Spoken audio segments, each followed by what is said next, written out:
Salut, c'est Pierre Martin. Sur cette chaîne, je partage ma passion pour les voitures avec des essais, des astuces et des conseils d'entretien.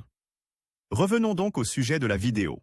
Nous connaissons tous les risques liés à la conduite après avoir consommé de l'alcool, et ils ne doivent en aucun cas être sous-estimés. En effet, ce n'est pas seulement une lourde amende qui est en jeu, mais bien notre vie. Voyons ce que dit la législation. Quelles sont les sanctions en cas de conduite après avoir consommé de l'alcool? Actuellement, le taux légal d'alcoolémie est de 0,5 g/litre. La conduite d'un véhicule au-delà du taux légal est donc un délit. Outre le retrait de 10 points sur le permis de conduire, la loi prévoit également les sanctions prévues aux articles 186 et 186 bis du Code de la route. La conduite avec un taux d'alcoolémie compris entre 0,5 et 0,8 g elle entraîne une amende allant de 500 à 2000 €, suspension du permis de conduire de 3 à 6 mois. La conduite avec un taux d'alcoolémie supérieur à 1,5 g elle entraîne peine variable de 1500 à 6000 €, possibilité d'emprisonnement de 6 mois à 1 an.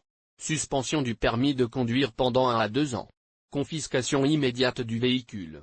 Confiscation du véhicule. Auquel cas le véhicule n'est confisqué que s'il appartient à la personne qui a commis l'infraction. Le permis de conduire est retiré si les conditions suivantes sont remplies. Si l'infraction a été commise par le conducteur de véhicule utilisé pour le transport de tiers ou d'autobus. Dans ce cas, les véhicules doivent avoir une masse supérieure à 3,5 tonnes. Si le conducteur du véhicule commet plusieurs infractions au cours d'une période de 2 ans. Si le conducteur qui conduit le véhicule en état d'ivresse provoque également un accident, les peines prévues aux articles 186 bis alinéa 3 et 186 alinéa 2 du Code de la route sont doublées. Dans ce cas, en plus de ce qui précède, l'immobilisation administrative du véhicule est également ordonnée, à moins qu'il n'appartienne à l'auteur de l'infraction. Que se passe-t-il si le contrevenant refuse de se soumettre à un test d'alcoolémie? Le taux d'alcoolémie est mesuré à l'aide d'un appareil appelé éthylomètre, dont la fonction est de mesurer la quantité d'alcool contenue dans l'air expiré par l'individu qui se soumet au test. Pour être fiable,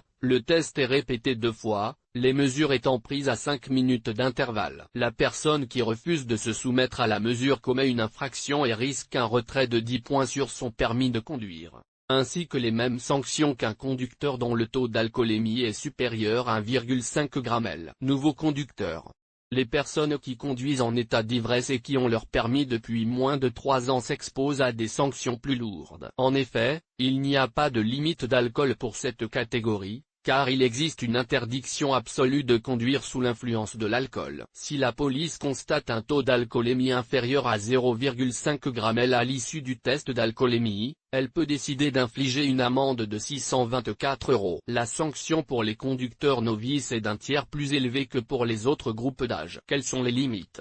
Selon le ministère de la Santé, les boissons alcoolisées qui peuvent être consommées pour ne pas dépasser la limite autorisée sont les suivantes: une bière et un verre de vin pour un homme de 75 kg à jeun.